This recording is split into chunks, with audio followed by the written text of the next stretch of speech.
സംസ്ഥാനത്ത് സ്വർണ്ണവിലയിൽ വലിയ ഇടിവാണ് രേഖപ്പെടുത്തിയിട്ടുള്ളത്.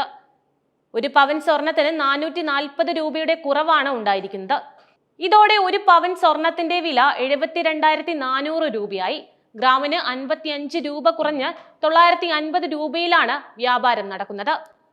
മയം കളയേണ്ട, വേഗം വിട്ടോ സ്വർണ്ണക്കടയിലേക്ക് എന്ന് പറയും പോലെയാണ് ഇപ്പോഴുള്ള സ്വർണത്തിന്റെ അവസ്ഥ. സ്വർണം വാങ്ങാൻ ആഗ്രഹിക്കുന്നവർക്ക് ഇതൊരു മികച്ച അവസരമായി തന്നെ മാറിയിരിക്കുകയാണ്.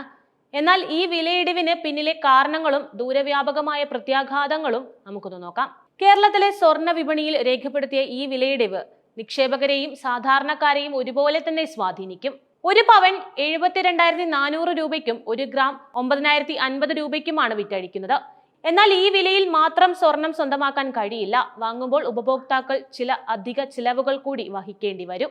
ഇന്നത്തെ വിലക്കൊപ്പം ഏറ്റവും കുറഞ്ഞത് 5% പണിക്കൂലി തന്നെ നൽകേണ്ടി വരും.